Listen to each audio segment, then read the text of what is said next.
Okay. We're being recorded. Usually it says it very loud. Yeah. And it Hear didn't. So I'm confused.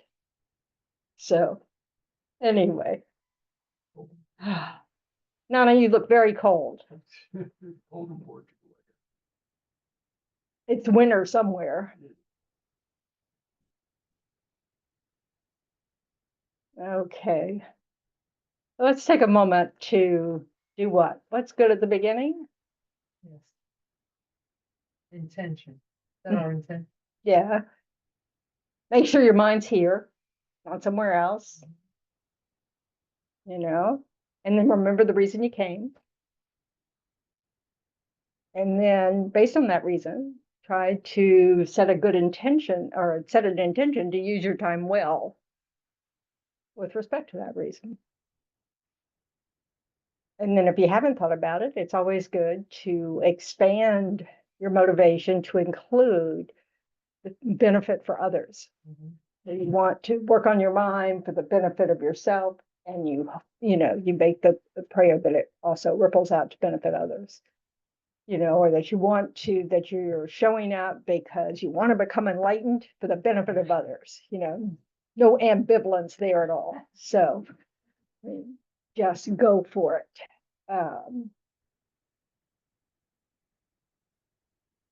To do that, take a few deep breaths if you need to settle your mind that way. That can be helpful.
That help?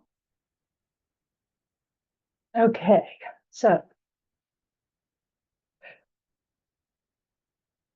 we'll start with a 7-limb prayer. And it's on page 35 of the prayer book. The person behind you just handed you one. Or you can, if you can read the screen, it's up on the screen. Okay. We can share. Well, He can read it. It just depends on the person. If only I would look up. Yeah.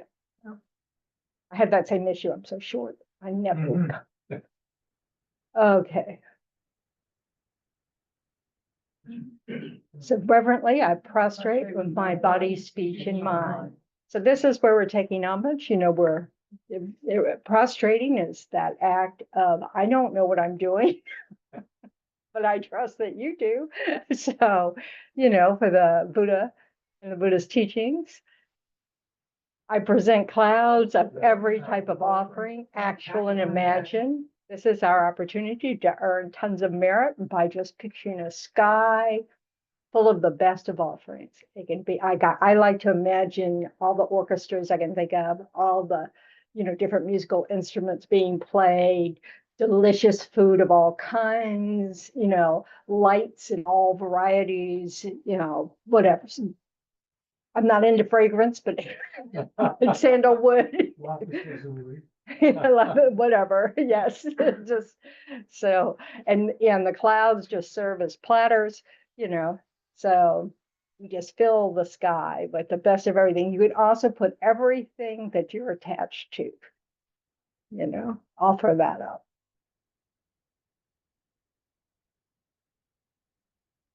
I declare all my negative actions accumulated since beginningless time. This is just that opportunity to take note that we have regrets, and we want to have acknowledge regret. That's how we can make the resolve to want to change those behaviors, change our negative habits. And then we rejoice in the merit of all holy and ordinary beings, even more merit. So you really want to think about all the stuff. I mean, you don't have to think about it, but just acknowledging that you've done much good stuff in your lifetime. And so of other ordinary beings around you, they're doing it right this moment all over the world. That they're holy beings who work effortlessly for us all the time. And being happy about that's a good thing. This is a manifestation of our Buddha potential, or our Buddha nature. So it's a wonderful thing. And we ask the teachings to stay and our teachers to stay. Please remain until the end of cyclic existence and turn the wheel of Dharma for living beings. And then we dedicate our own merits and those of all others to the great enlightenment. So by dedicating to the great enlightenment, what does that do? Benefits all sentient beings Till when? till the end of endless time. Time doesn't end, but All sentient beings. till everybody's enlightened. That's what the great enlightenment means. So, so that means, you're protecting it from anger, you're protecting it from exhaustion, because our seeds exhaust, they burn up when they ripen. So at least we're creating that desire that nothing goes to waste, no merits go to waste until all sentient beings are enlightened. And we'll see the refuge prayer. It's on page 98 on most books.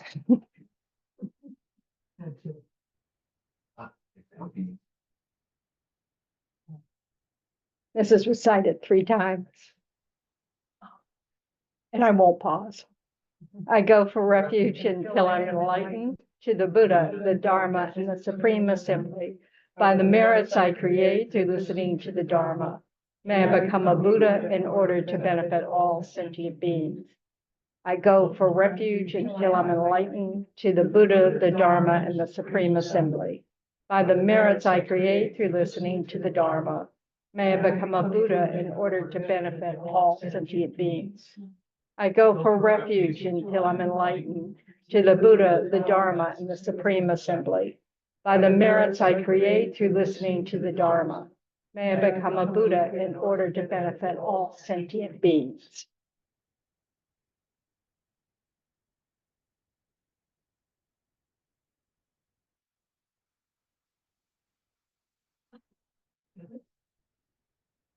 Okay. So anybody have questions from the book? I'm always hopeful.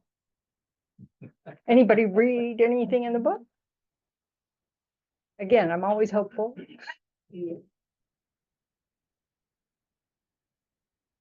I think I have many doubts, but I cannot find one. Buddhism teach you absorb slow. You have many doubts, but you can't point to just one. Yeah, Well, that's because it's all new, right? not that much, but.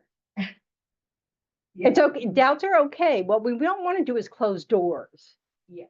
We don't want to decide, oh, that's wrong. Bam, close the door. We want to leave the possibility, you put it on a shelf if you can't figure it out now. You keep exploring the issue, but if you close the door, then you'll never look at it again. And you create the cause to not even meet these teachings in the future, because, you're not interested. It just creates that tendency of not being attracted to the teachings. So it's better to just, Sound like you're saying that you can doubt, but you don't have to reject. Right. So doubt is that I don't know. Reject is I know, and it's not that. Can doubt, Yeah. but not Not Reject. reject, Mhm. skepticism. Yeah, properly applied. properly applied. There can be a point at which doubt is an obstacle, you know, and that's the doubt where you're leaning towards no, not possible, you know, and you can't seem to move from that spot, you know, so we had to work with that. I'm sorry, if I interrupt too much, Okay, because but, what I'm seeing is that when you do that, you're saying that you're not open to learning. That if you're skeptical, but you don't reject, then you're giving yourself a chance to learn something. yeah, it's like the Buddha said that, you know, when we listen to the teachings, it's important to not be an upside down pot where nothing can go in. You know, we want to listen with an open mind. So like we want the pot to be right side up. We also don't want it to have holes in it. We forget it as soon as we've heard it. And we also don't want a pot that's dirty, that pollutes the teaching, distorts the teachings. Those two are not so easy, but the upside down part really is just about, okay, I'm not shutting any doors. I'm going to listen because this is a huge view. We're not just talking about, you know, okay, what are the different states of mind? We're talking about how this universe came into being, what's our part in that, you know, what our actions do for our future, all sorts of stuff. I mean, it's just wild. It covers everything. It's like a huge science fiction novel, like Dune or something, that describes how everything works in that universe. So it's a lot to take in, and it takes time. And you may never understand it all in this life. Doubt is not a rejection. Doubt, that's just gives you the basis to check it out. They said there are And three to types of doubt. examine it.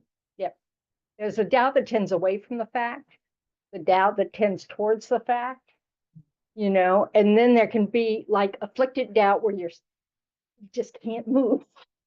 You just stay there, you know, and so it's sort of like sometimes it's helpful. It's like, I'll give you an easy example is meditation won't help, you know, or you doubt meditation will help. And you're not tending towards the fact or away from the fact particularly, it's just sort of, or you're kind of tending away from the fact. But what do you not do if you're stuck there? Well, you don't want to engage in nihilism. Yeah, but what do you want, as far as meditation goes, what do you don't wanna not stop- You do? don't want to stop meditating. Yes, You want to be open to challenging your own beliefs. you want to try it.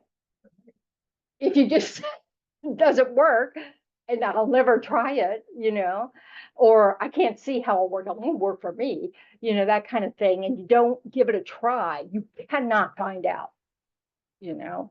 So it's, you know, we just want to make sure we're not actually closing a door when we think we've left it open, you know. So it's, you know, but mainly we're encouraged to explore, to understand that wisdom comes from confusion. Because we have to explore, we have to, and we want to investigate. We want to compare it to our own, what the teachings say, and then we want to look at our own experience. We want to go back and forth with that. So, now I just wanted to mention that some people have trouble figuring out what to meditate on or how to, you know, if you look at the chapter or the section on achieving equilibrium, I don't have any idea because I'm looking at the electronic copy, but there is an index in there. It's probably in the table of contents.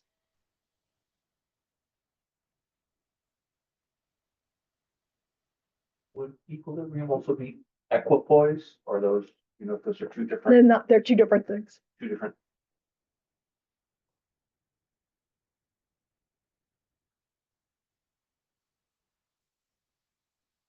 It's in the chapter on, it's in chapter 6, I think. It says page 94, is it too very equilibrium? 94. So Okay.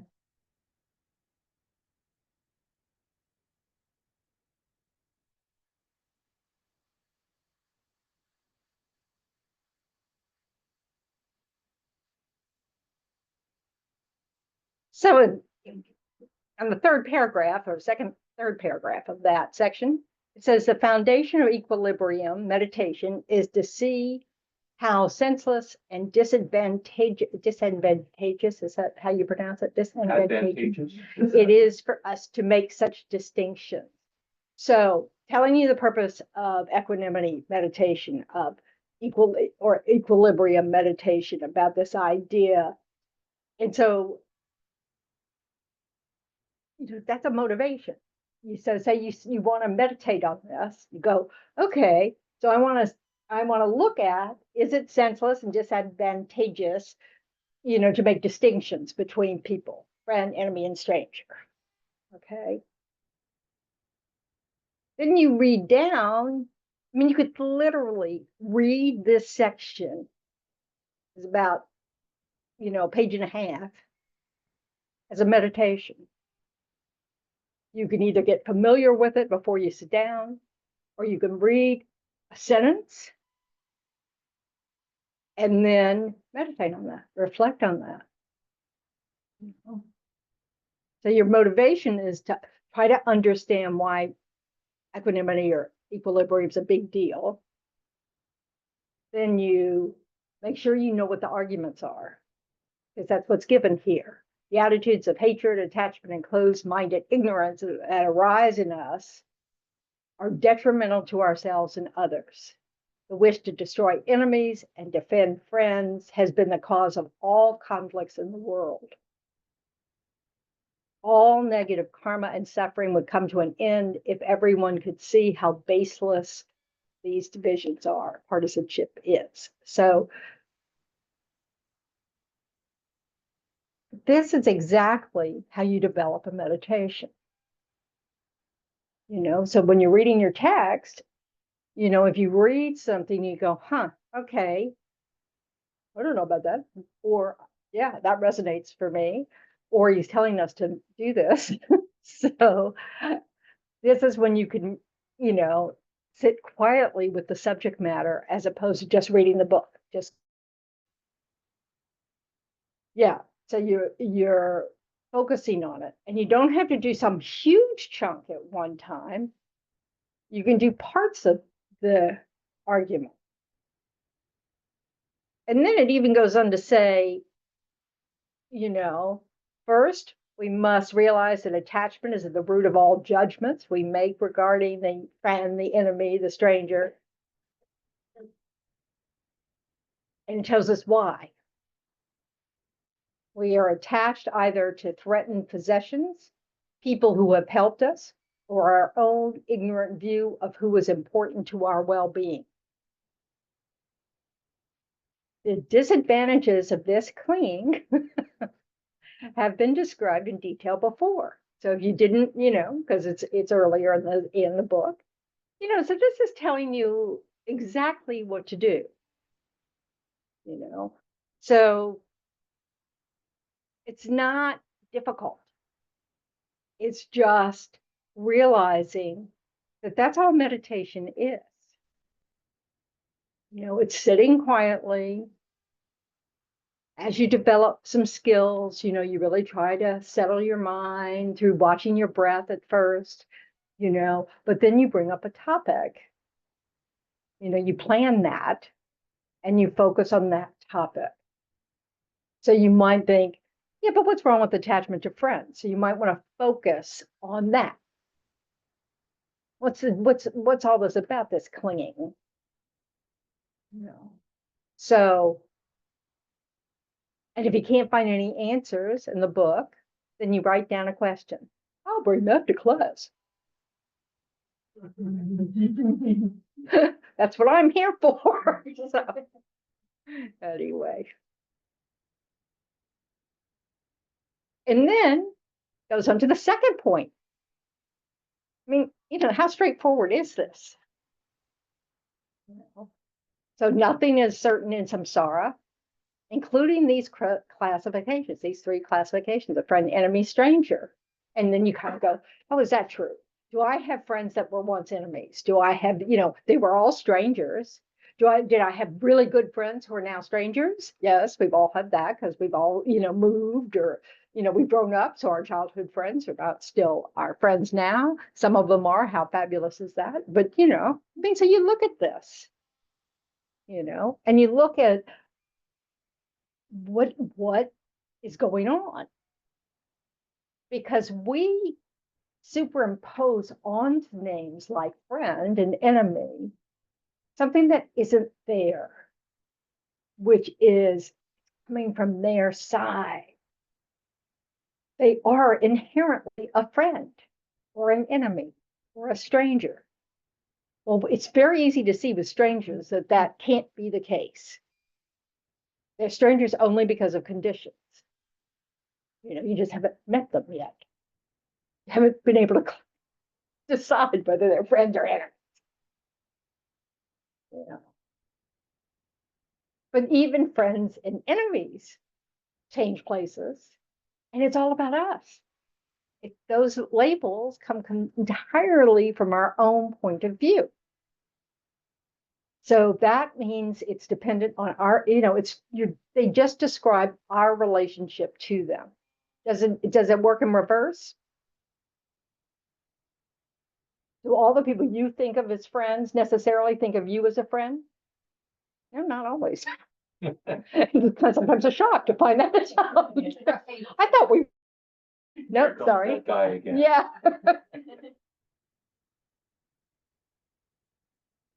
So it's really a one direction thing, even though it appears as if it's not. There was a line, it was in a different section, but it just struck me like, it was something like, if everyone treated me like a baby, I'd never develop emotionally or spiritually. Like, who you see as an enemy is someone that doesn't like pamper you or say you're right or treat you. Yeah, that if everybody treated us like a baby, we wouldn't develop any good qualities. We need the people that we find difficult in order to develop patience, in order to develop, even in order to see that states of mind like anger are actually suffering and that we can do something about it. So you need conditions like that to develop our understanding of our own mind.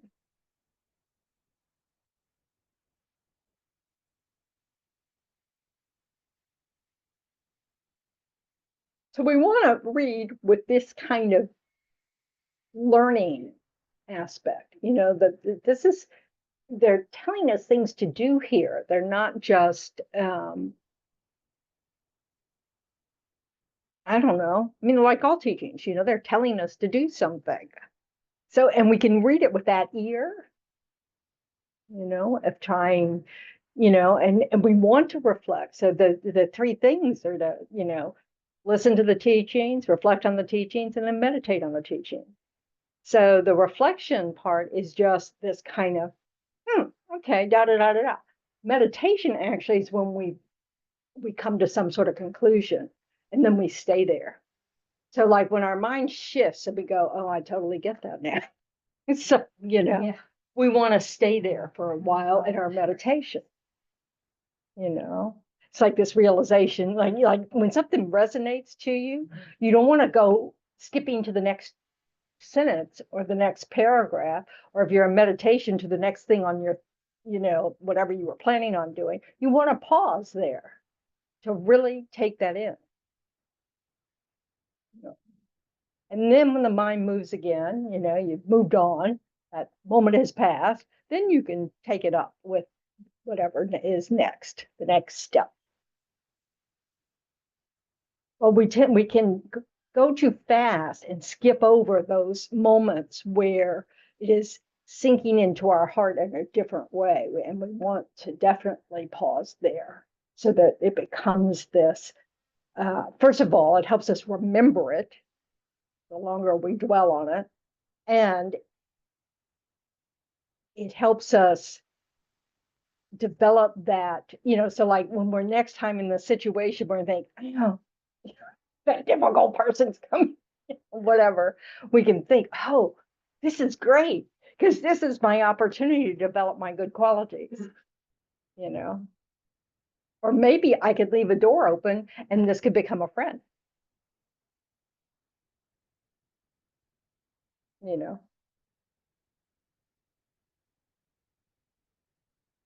So this book is the rest of this book is kind of like this. It takes each topic and it kind of like, okay, now think about this. And it kind of guiding you through.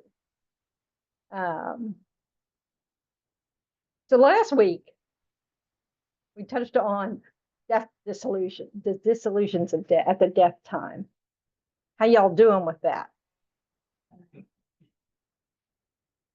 You talk about dissolutions that we experience when we're Dying, approaching death, when we're dying.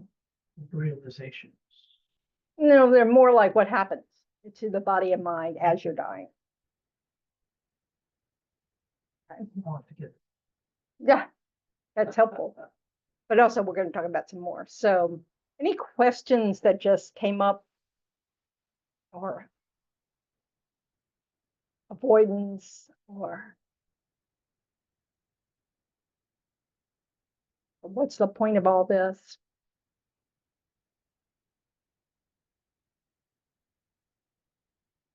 What is the point of all that? This stuff about the death. Preparation. Exactly.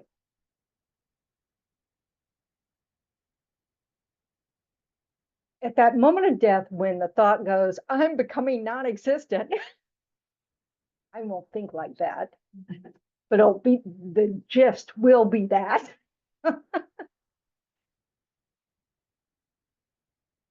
So what's our natural response if that's what we're thinking?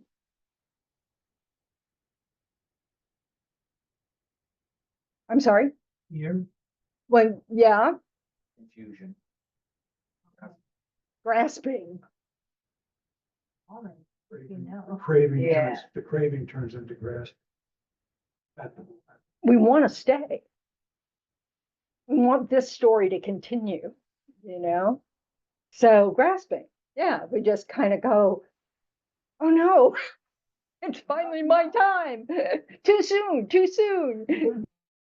Tunes that, that appear on birthday cards, the older you are, it's sort of like, oh, I didn't think I thought it would take longer to get old, but that. Yeah.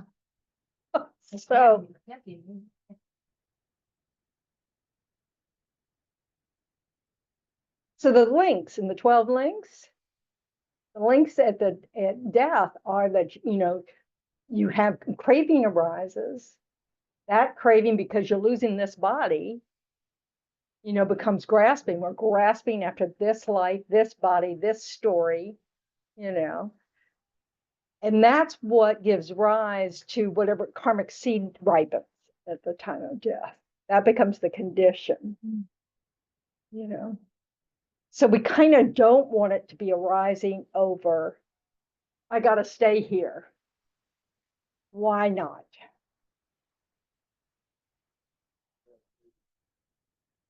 Why? But why? Why would it be that?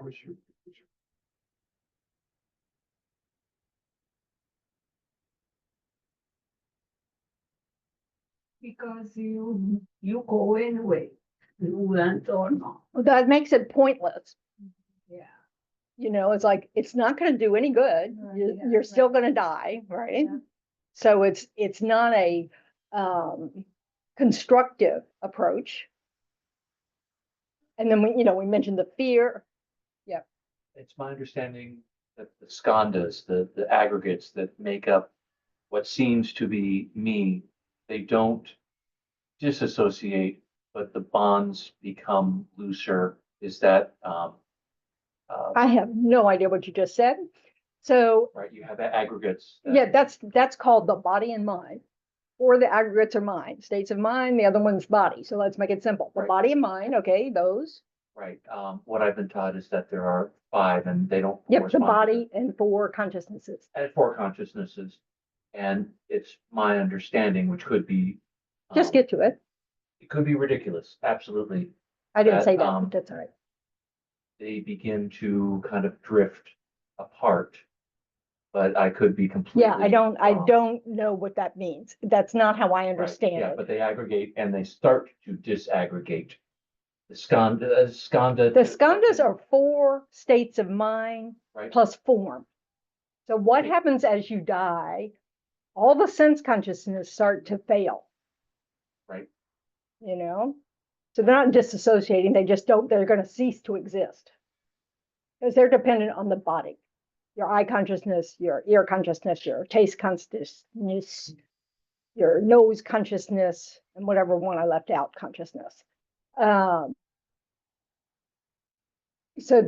those go through that process where, the earth is supporting your touch, the body consciousness, and then you have the water element, and then you have the fire element. So it goes through so these are associated with the elements because we're made up of elements, and as our body is no longer able to support our gross consciousnesses, we start to experience changes. And the first one was that the body starts to feel heavy, and so this is why you can imagine this when you go to sleep. As you're drifting off to sleep, your body feels heavy in the bed, or you're hoping it will.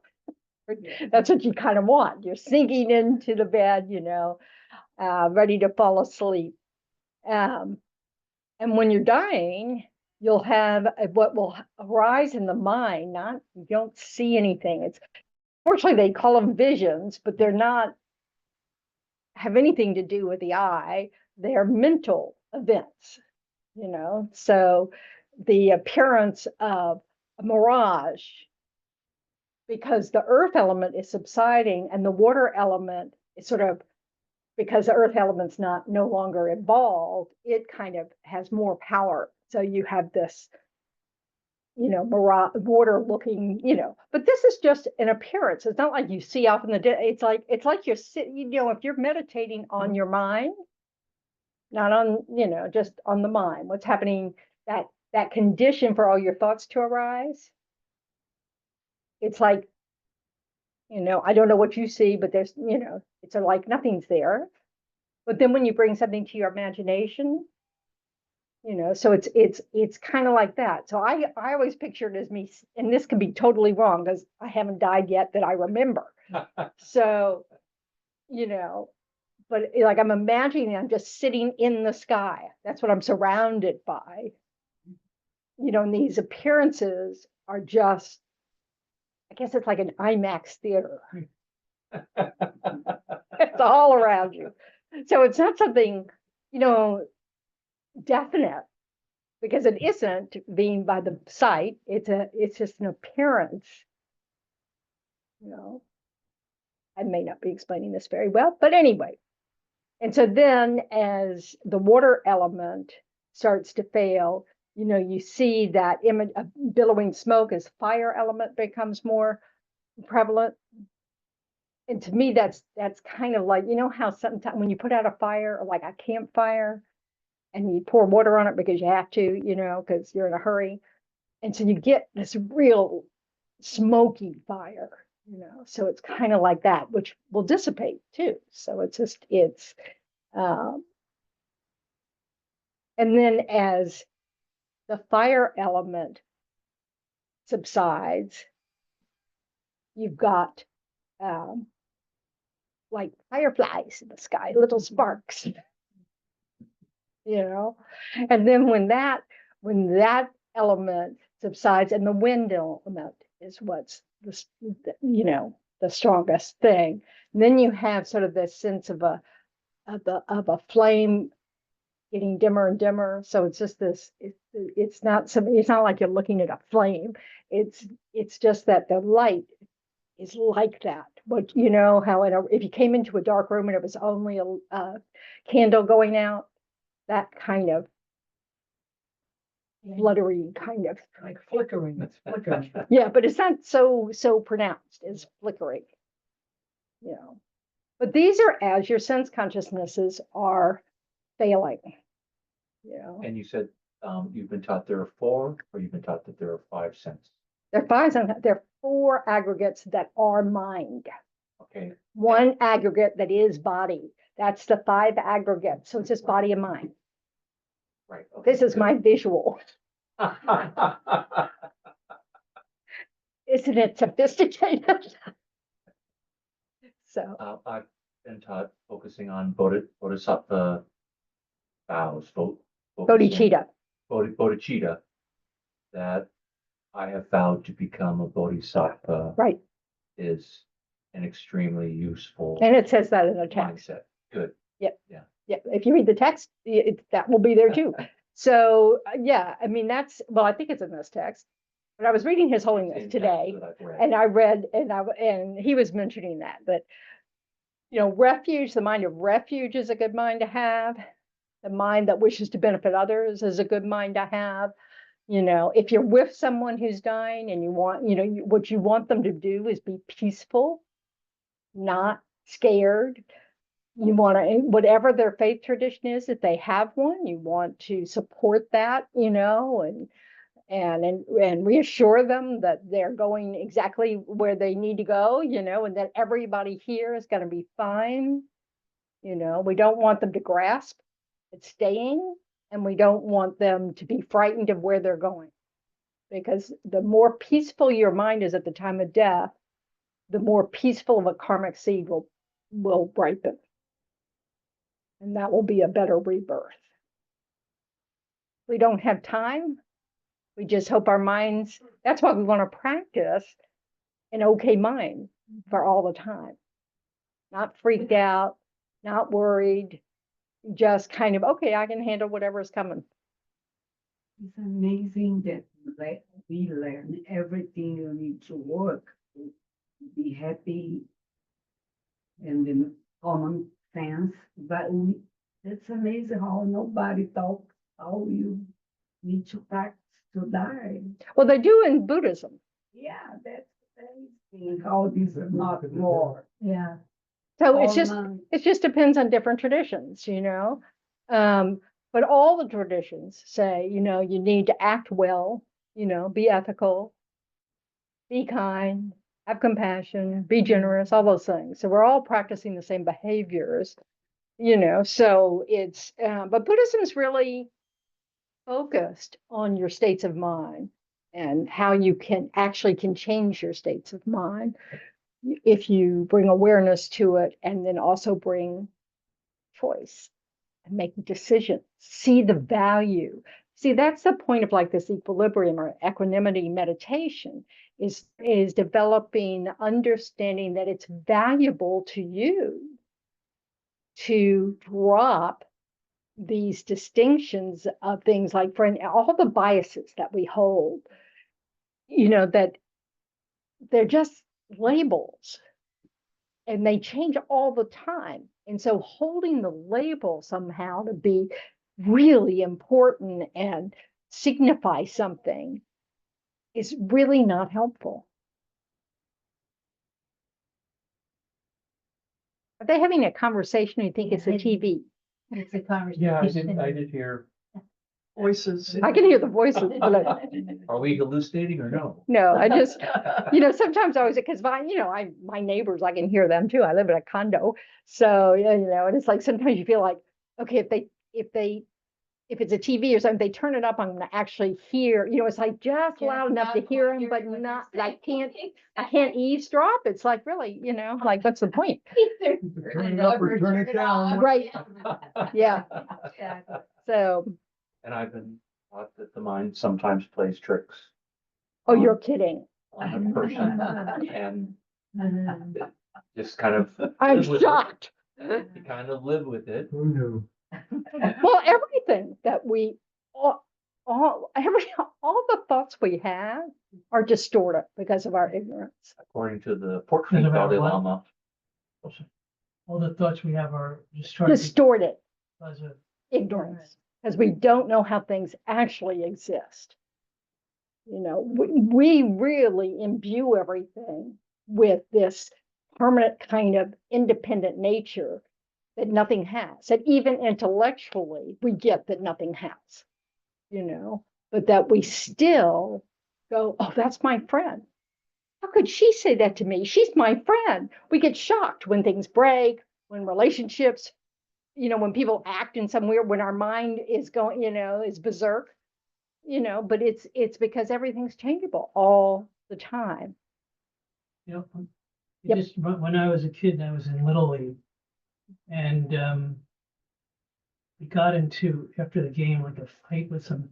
My parents had whenever they always had kind of backed me up and listened to my side of the story and everything like that. And then this mother complained about what I did, and it wasn't really good. My mom started like criticizing me and saying you shouldn't do that, and I was like shocked. It was like, wait a minute, you know, you're supposed to be on my side. It's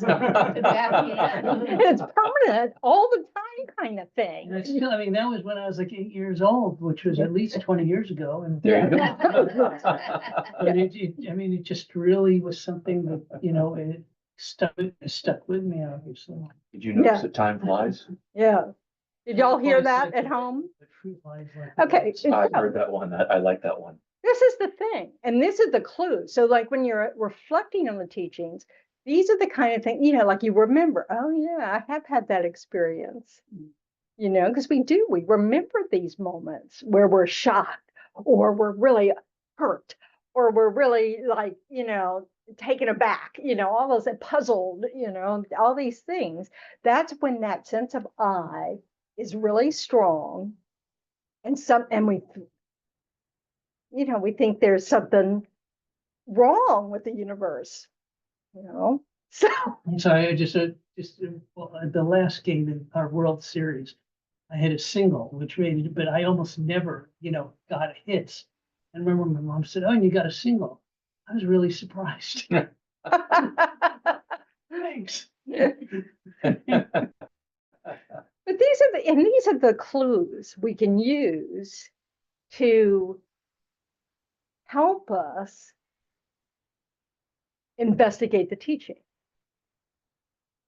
is to recognize we do have experiences that are relevant to these teachings and that we're looking at them from a different angle, you know, and that we don't need to grasp onto our interpretation of 20 years ago, at least, you know, as absolute.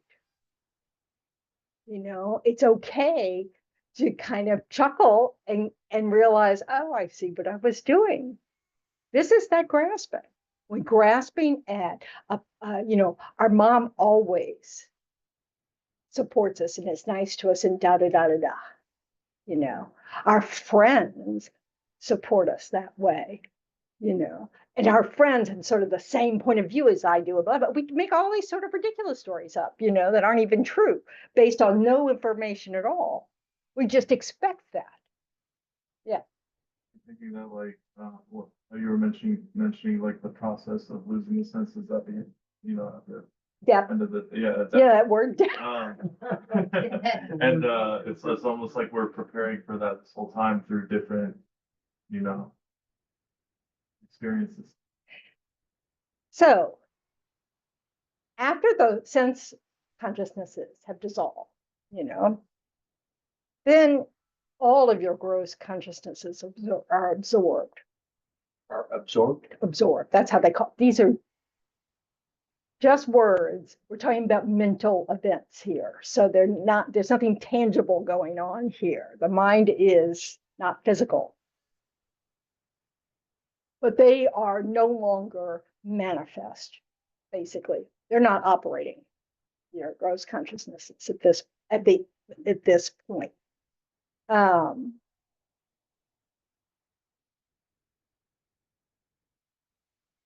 And that's when you have these appearances of white appearance, red increase or red appearance, then a black appearance, and then the clear light appearance is as you're becoming your mind, the mind that's operating is more and more subtle. You know, the most subtle mind is that clear light. Okay. And when Lama Zopa Rinpoche describes, you know, how we meditate on these things, he's always going, want to notice the clear light, notice the clear light, because that's an experience very similar to what appears when you're meditating on emptiness directly, when you have that direct experience of emptiness. It isn't that because you're not in meditation. If it were that, we'd all become liberated at death. That hadn't happened, or we wouldn't be dying again and again and again. So,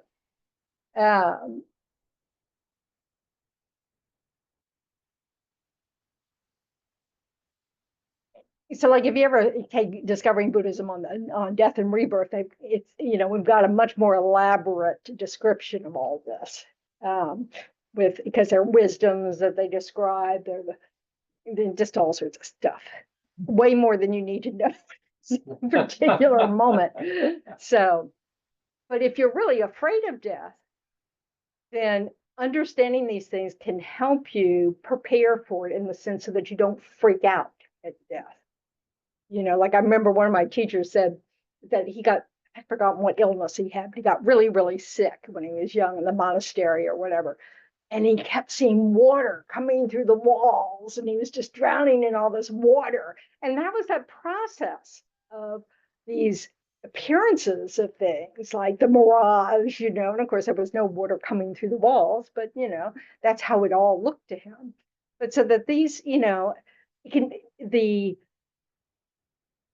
when you go into the bardo, so as soon as you get to that clear light, you know, and you can stay in clear light, like very practiced yogis can stay in that place for a long time, and their bodies won't deteriorate and nothing happens, you know, because they aren't dead yet. They're clinically dead. You know, the hospital would think they're dead because there's no brain activity showing up because the mind is not the brain. But as soon as your mind moves, which just means it's turned towards something else, it's no longer focused on whatever it was focused on, like the clear light, then that mind goes to your bardo body, the intermediate state. You mentioned a bardo body, Yeah, that's what I which said. is a new term for me. That's the intermediate state. Right, okay, yes, the intermediate state. Yeah, bardo is, who knows what the Sanskrit Oh, those probably. Tibetans. I think it's Sanskrit, but it could be Tibetan. I know nothing about language. So, so the intermediate state is that period of time, can be very short. You could be reborn practically immediately, or it's the maximum is 49 days long, you know, 49 days for the bardo body, the bardo state, right? Maximum. Which is why pujas are maximum. 49. And we go on. 49, Yes. 49 days. Yeah, after yeah, that yeah, yeah. date. So we need to prepare ourselves. The bardo can be really creepy. In the bardo, we have a very, it's not a gross body at all. And it's being completely moved around by karma. We have no control at all. It's just, I said, we're going around looking for our next body in the bardo. If we're going to be born human, it's like a small child flitting around, you know, but it's being flitting around, not going, don't like them. Oh, maybe I like them. Yeah, it's just, you have no control. You just literally are being drawn by your attachments and aversions, you know, and whatever karmic seed ripened at the time of death. So and so you can just see freaky experiences, you know, and so we want to stay calm, and it's more likely if we're remotely prepared, we'll be a little calmer. Yeah. Oh, no, I was just, 49 days. you as the said? Oh, maximum. not. What difference does it make? So within You're in 49 no, there's nothing in your brain. Oh, no, you have this little subtle mind going around and it's your karma ripening. So it's your mind, karma is action done by contaminated mind, driven by contaminated minds, so it's, so that means every way your mind turns and every bodily action, which is kind of, different than what we experience now, is still driven by karma, by whatever, that your past act, your habits, basically. So 49 days or less, and at the end of that period, You go into your new body, that mind. right? And so you have to focus the mind, so you No, don't you- want to be in a hell realm. You don't Now, want to be in an animal realm, it's you too don't wanna late be then. in a Yeah. hungry goat That's realm. too late. It's already happened. Okay, your karma If you determines. well, yeah, at the time of death. That's why you want a really calm mind at the time of death. Because that's what ripens. We lost a dear friend recently, and I had a book. Liv is dying. They have some instructions for you to pray for this Mhm. person that is in the garden. Do you think this is important? I think if you have the merit to have friends pray for you while you're in the bardo, that's a good thing. Is it important? It's I'm sorry. Is it too late? How many days has it been? Now I did before, Okay. because I have a Well, knowledge whatever. about that. Yeah. Okay. So This good. could help, like, Yep. explain what is happening. It doesn't do anything directly to the being, but it's a condition for positive karma to be ripening. If you have the merit that people care enough about you to do prayers for you, that's just another condition, a good like everything's interdependent, so like if you have the karma to have a broken vertebra in your neck, and you have the karma to have medical doctors that have some knowledge to be able to help you, that's, we're kind of a mixed bag, so we have some bad karma ripening with the injury. You have some good karma ripening with your conditions. So friends saying prayers, having, we often, say, sponsor a puja at Kopan or, Sarah, you can make donations online to these different monasteries, nunneries and stuff, and they'll say prayers, they say people with vows have the power of their vows helps with the power of the prayers, but mostly it's just that because your motivation is to take care of your friend or your mom or your whatever, that karmic connection makes your prayers for them stronger, so it's just a condition. It's also dependent on how strong their minds are and your minds are, and how strong the karmic connection is. So it's not, yeah, but you want, like one of the nuns that, that I knew in North Carolina died during the Light of the Path retreat. And so we were with Lama Zopa Rinpoche when she died. She was in India, but she died. But so then immediately he was told that she just died. We did prayers, there must have been 50 monks and nuns there. And so we did all this kind of stuff. I thought, well, you're going to die. That's a good time.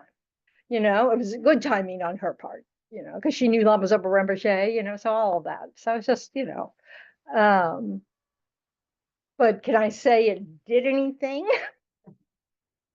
Because her time of death, she's already created the cause, the seeds already ripened for what her next life is going to be.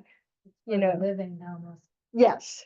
So, that's why we're the ones who have the most power over our time and what happens for our next life, So, and that's what I was talking about earlier about the 5 powers, So the power of intention, the power of virtue or the white seed, the power of prayer, the power of, I can never remember a complete list. I mean, it's kind of sad.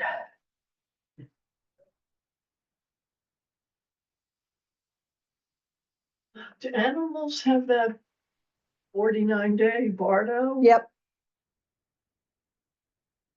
People that don't have a 49-day bardo, I think, are those going to the hell realms. I think that's immediate. I think that, when your subtle mind is released from this body and this life is ended, you go straight to the hell realms. So it's called a spontaneous rebirth. That may be true of Hungry Ghost as well. I'm not positive. Of what? Hungry Ghost, the So predecessor. there's hell realms, hungry ghost, animal, human, asura, and the godlike. Demigods and gods. So And it's a god with a small g because they are not creationist divinities. They just have very good life. they have a very long life in the god realm, but they're not creationist divinities. Positive karma. Yeah, they're exhausting all their positive karma. It's not a good rebirth. Actually, It's a happy rebirth because that's how we use it. Happy rebirths and lousy rebirths. Lousy rebirths. And this is all in terms of whether you can become enlightened, So it's like, somebody born in the God realm doesn't have any opportunity to create any more merit because they don't need anything.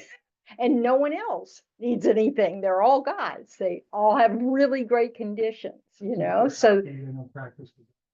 nothing so there's no opportunity really.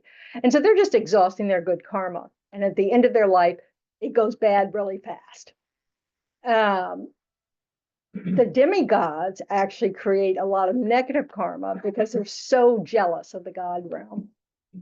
So, their jealousy is creating all kinds because they're craving all the time after the life of the gods and they're done, all that kind of stuff. So it's just like Xena or something. If you watch,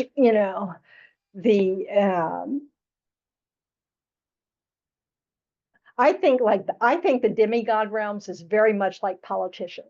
Very much like what? Politicians. Oh. Yeah.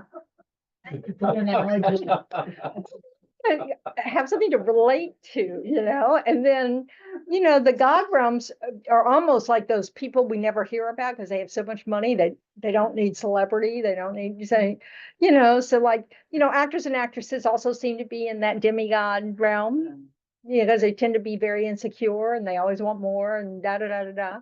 But then they reach this certain level, where, like I said, you never even hear about it because, they got, as we said, they've got more money than God. But, so it's just, but anyway. So human realm is considered an excellent rebirth because you have just enough suffering to recognize maybe you want to be liberated from samsara, and you have the mental capacity to actually work on your mind. But you have to have a good human rebirth because we all know that there are lots of humans that have lousy rebirths in terms of conditions. You had to have a lot of merit to be born a human. So we all share that. But good conditions are the completing karmas that go with that. So that's why, the emphasis in the book, that we really need to rejoice and, over our good conditions, that we really had the best of circumstances for practicing the Dharma, so we want to use that well.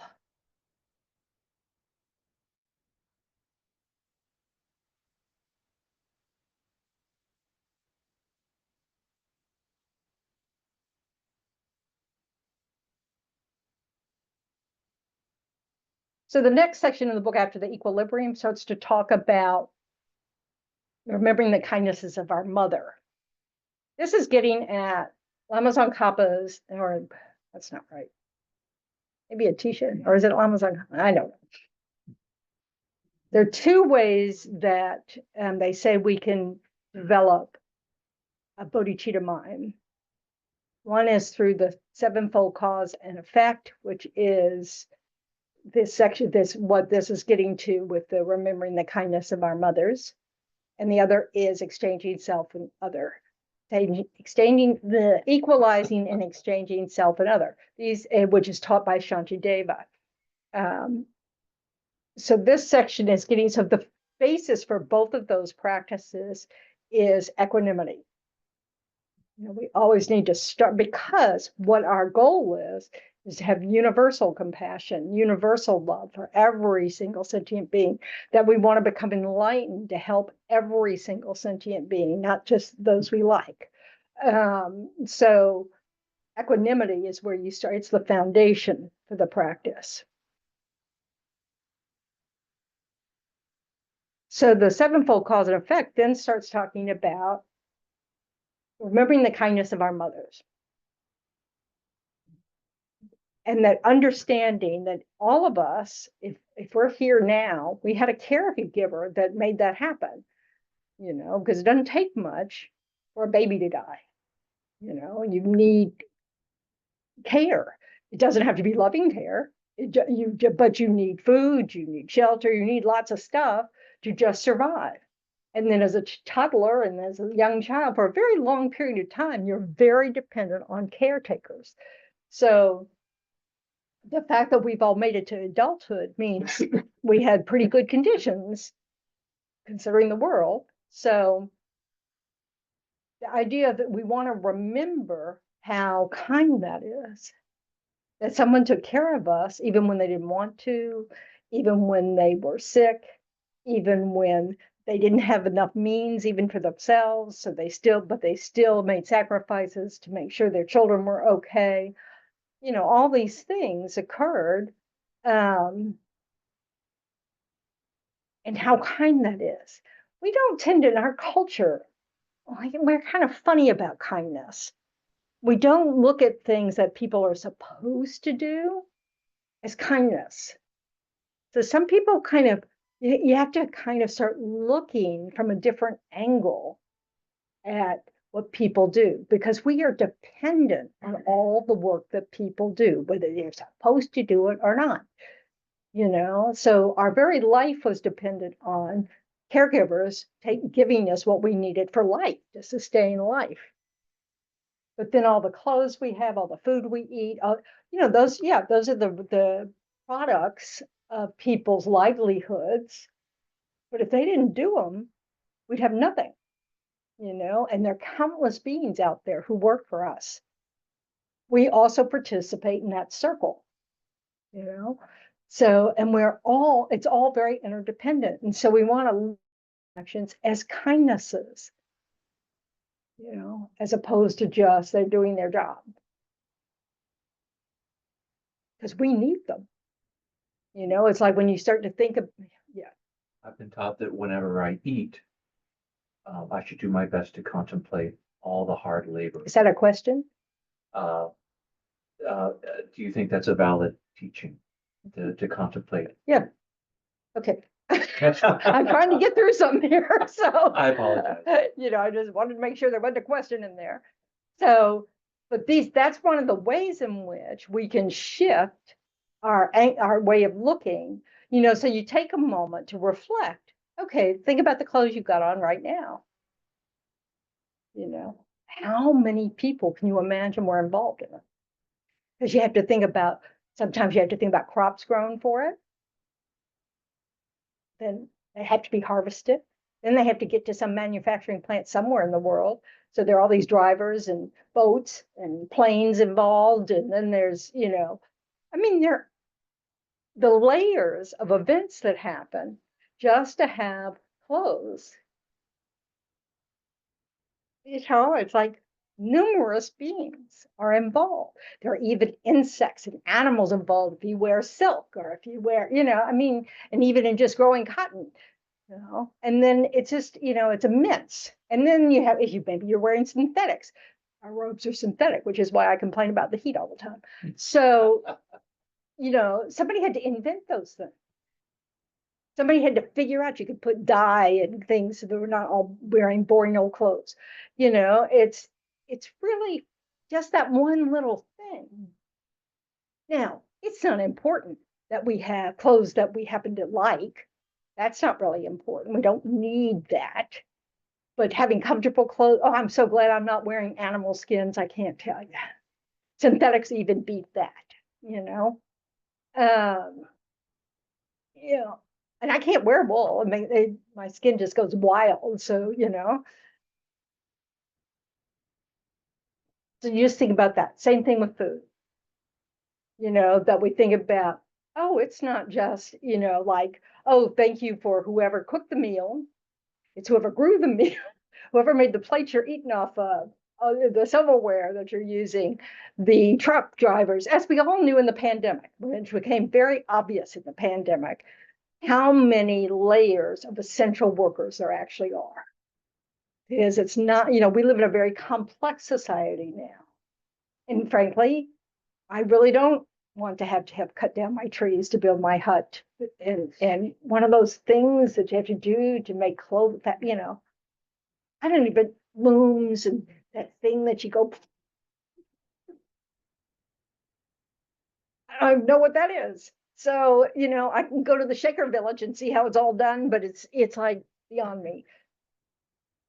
So I'm living in the kind of condition where I had to do very little manual labor for my own needs, So somebody's doing it. Sorry, I'm hearing something from outside. Oh, well, enjoy. So these are ways, if we come at it from a different angle, if instead of just seeing, it as good luck, that we have all these things, which it is, it is good karma ripening. It's, we want to see that this is the kindness of other sentient beings that work hard, and many who take great care with their work, they have great skill at their work. And then many are doing tons of work that they hate, and they still show up, and they're not paid enough, and they might not have enough money for food, and yet we're benefiting from their labor. So we really want to understand how interdependent that is, and then it matters, like, and our voice matters to like things like minimum wage arguments and, fair trade and good, all that kind of stuff, that it's because we're not separate from these things, so it's, and understanding that these things are a kindness, puts a whole different spin on it. And because we're trying to develop affection for all sentient beings. So being able to picture the, laborer, in whatever form that's not feeling so great, but has to go to work anyway because they have a family to take care of, or they just need the money themselves or whatever reason, and you picture them slogging their way to work, is because we all know what it's like to go to work when we don't want to, it's just sort of like, and this is how you're eating today, and oh, thank you for your service. Oh, how kind. You don't even know that I exist, and your kindness has fed me today. So that's, so because because the key to bodhicitta is developing an affectionate heart for everyone. So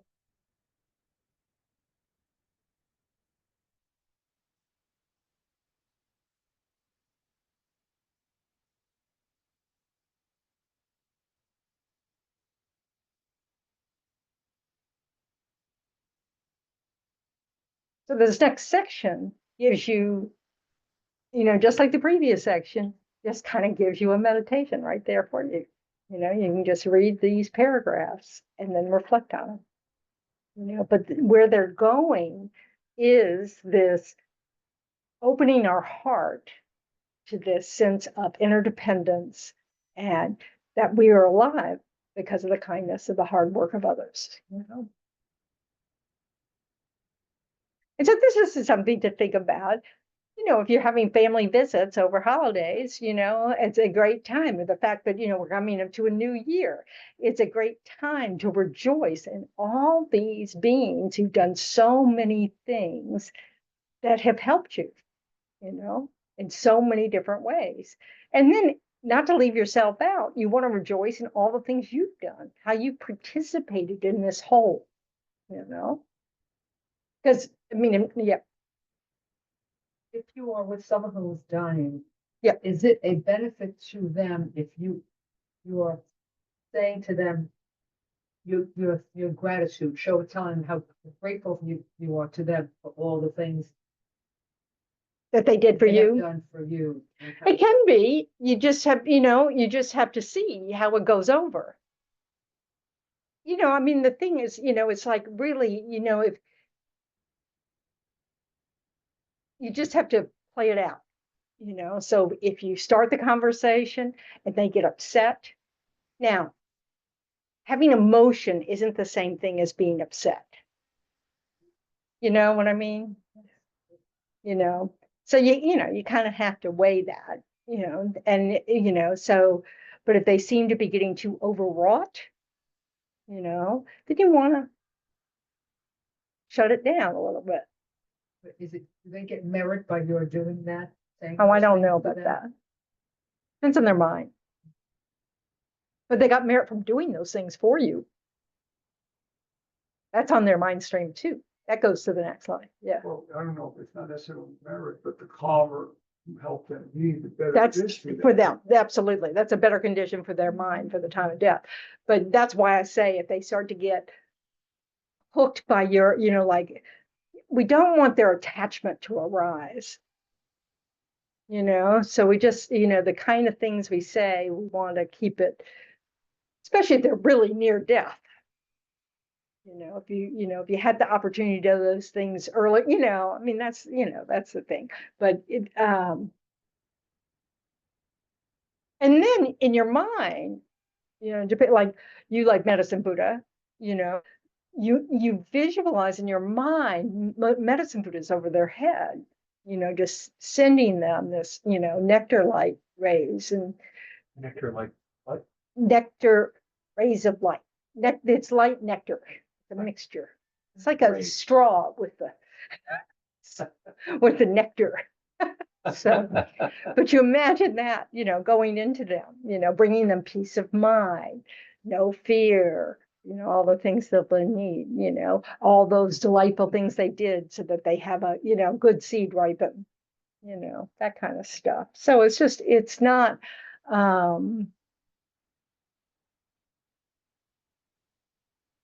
mean, and if you know, like we don't want to go back and think, oh gosh, I was terrible with that person. That's no help, you know. It's sort of like, oh, okay, you know, we learned something, you know. So don't beat yourself up if you've been with someone and then thought you didn't do such a great job, but you just want to take that information and see if you know work with it. But it's but so being able to think about the if you do this kind of practice every day, you know, where you're thinking about the kindness of others, and I think that will help whatever you do when you're at the side of someone who's dying, you know. Oh, and just remember that while you're in their presence, the more more present you are for that, that brings them something, you know, that brings them their energy. Unless, and you know, if you're sitting there thinking about all the other things you're going to do later, you know, I'm bored now, blah, blah, blah, you know, whatever, you know, it's time to leave. Don't stay there. And, you know, it's, you know, trying to be present. This person's going through something that really affects their next life, you know, and you're there. So give it your best. Does this hold true with our pets as well? Yep. All right, what was the question? Does it hold true with our pets? Right. They're a sentient being. You know, so we want to do our best to make them feel comfortable, loved, and peaceful. You know, and it is interesting that in nature, you know, that animals often walk away from. Yes, and hide, some of them hide. Yeah. Yeah. You mean when they're dying? When they're dying, yeah. Yeah. And that may be a kindness to I was others. gonna say to spare us, Hmm? to spare you. Well, and I can imagine that for like, if you're out in the wild, if you're a wild animal, it's probably not safe for a dying animal, you know, because especially if it's a pack animal, for the other people being in the pack, you know, that because they're vulnerable when someone's dying, if they want to stay to protect, you know, that kind of thing. If you didn't see the PBS thing on big cats, it was really interesting. It was just people who took, you know, who filmed lions in some part of the world, you know, for a couple of years and watching them, how they protect their cubs. And it's really was interesting. So You see anything about elephants? Because what I understand is that they're very, they mourn, they have rituals. yep. especially- Well, they really think all animals do this. Yeah. You know, that elephants have really, you know, Elephants even go back to the grave sites. right. Over time, just to visit and mourn. They're sentient beings. And so, Highly sentient is my understanding. whatever that means. But the point is that it's, you know, it's the fact that something's an animal, we're after all, you know, Right. biologically, that's Right, how similar. we're classed, you know. What makes us different, what the Buddha means when he says human being, that just happens to be look like us at this in this particular universe at this particular time. But what it's getting at is that we have a very sophisticated brain that supports our mind, because the minds of all sentient beings are the same, What? the same. Oh, okay. But did I ever turn this on? No, I'm such an idiot. There we go. Is it on now? Human being. Oh, the batteries are dead. It doesn't matter. Well, I've been shouting. So, hey, you know, We heard you though. I know, but I'm wearing this horribly uncomfortable thing. So anyway, Have you verified that the people on? yeah, that's a different thing. Okay, good.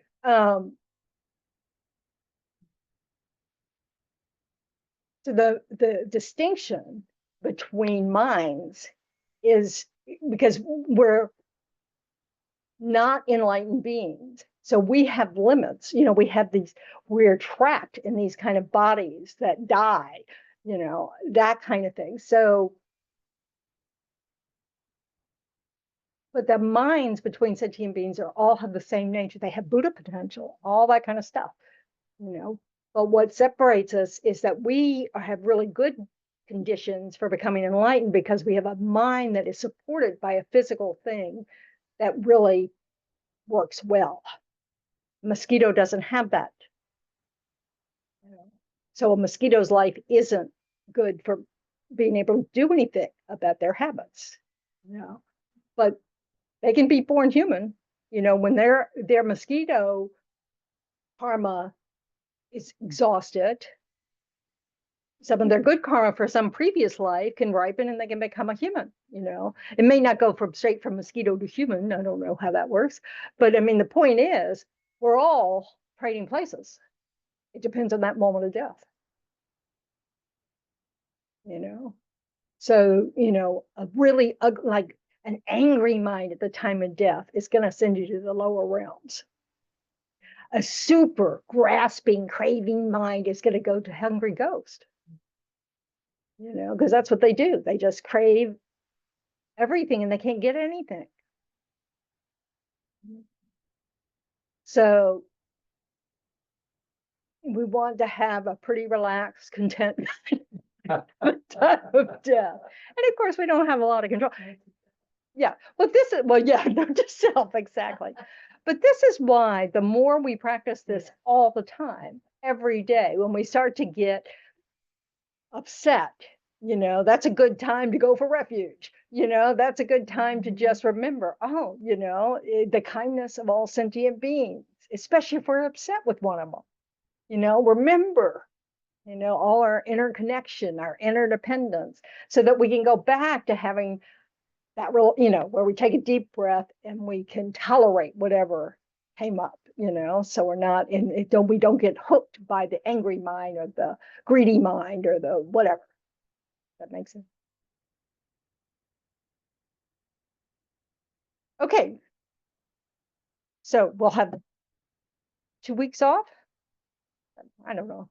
Check the calendar, something like that. 12th, so 2 weeks would be 14. It would be the day after Christmas. Yeah.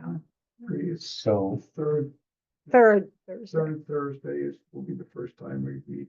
It'll be the Third first Thursday of It'll be the January? First Thursday. Have you seen the January calendar? January 2nd is a Thursday. Yeah, but I don't know that I'm scheduled to teach that. No, I know. Yeah. I'm not sure what. Yeah, I'm not Just sure have to either. Check with the I don't- calendar. I don't make the Thursday, calendar, post so it for the So, rest of this um, month. check. Lori is the one who manages the website. Who? No, Okay, oh. no, so Don Jack. Tishner is our spiritual Right. program coordinator, so. So my Somebody else said understanding, through January 4th. That went out, but I don't know if that. Oh, okay, so yeah, so that means that week, so I teach that So, following Sunday. On the 5th is Sunday, So I that- teach Sunday. Yes, okay. Okay, see, I don't even know that. I haven't been told anything, so. so it's my understanding, go to the website, make sure it's refreshed, and it's Jack who, Who puts it on the website, but the spiritual program coordinator decides the schedule and the director. so go We to don't the see those website. Yep, make at sure some point. It's refreshed, and then the Yeah, website should and have relax. Yep, the information. yeah. Sunday. That's good enough. Okay. So it'll be a few weeks. Almost undoubtedly, it'll be after New Year's Day. Oh, it definitely will, because, Yeah, definitely after. New Yeah. Year's Day. because we can't get volunteers. Yeah. We don't get, we have no volunteers for tonight except Margaret, People so, get busy, eh? yep. Yes. People have their own families to see. Okay, so let's do some prayers and dedicate our efforts. Over these, if you have time to read Dharma over the holidays, I encourage it because it's your mind, so, but if you have questions, just write them down, stick them in post-it notes and stick them in the book. Put them on your phone. Where I put messages is like I put on my calendar for tonight, set up table for puja, so that it came up because, but that's another way to kind of keep track of this stuff. You just put the questions in the book. In your phone. Sunday will be a puja, right? Yeah, after class. So I'm looking for. There it is. Oh, somebody got ahead of me. All right, Nana, go for it. So on page 235. I think it's 235. It's not. There we go. Okay. Page, I think it's 235.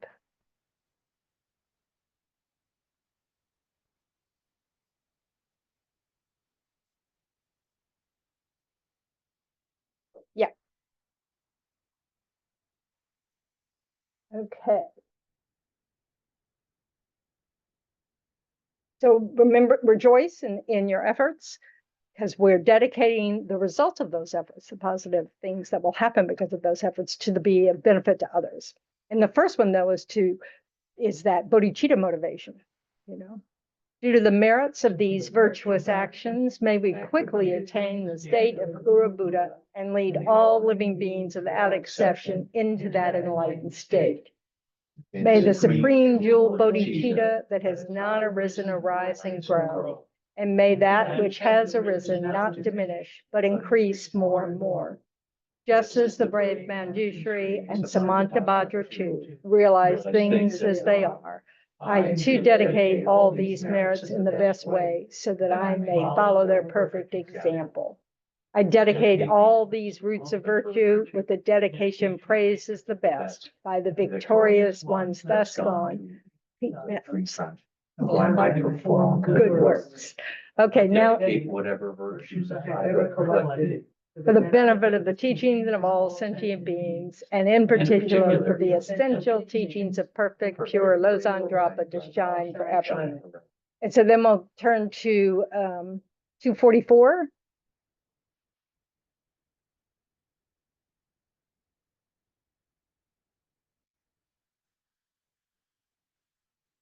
The long life of His Holiness the Dalai Lama. And the land encircled by snow mountains, you are the source of all happiness and good. All powerful Chenrezig, Tenzin Gyatso, please remain until samsara ends. And then I can put this up, Nana, if it's Return. the swift return. 234 in the book. Do you have it, or should I put it up? Oh, you've got it. Thank you, Nana.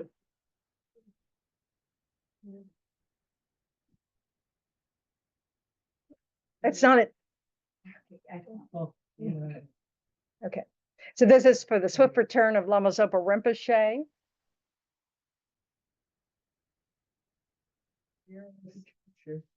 Just, we're not caught up. Okay.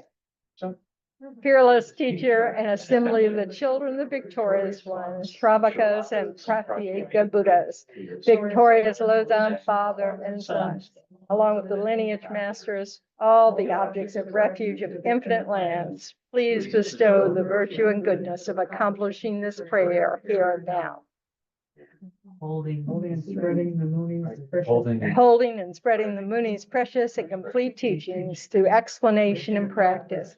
You wore the armor of patience that is never discouraged. Incomparable, venerable Guru, to you I make request. While striving single-pointedly for the sake of the victorious one's teachings, the sole gateway through which all benefit and happiness emerge. And from other living beings, you suddenly departed to peace. What a great loss.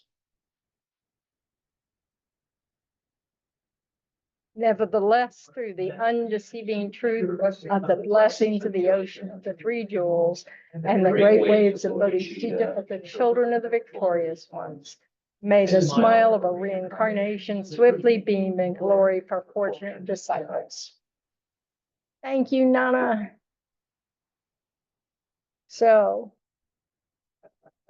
we have a teaching on Sunday morning, and then we just have, yes, we have medicine, Buddha Puja, and then we have holidays. So anyway, y'all all take care. So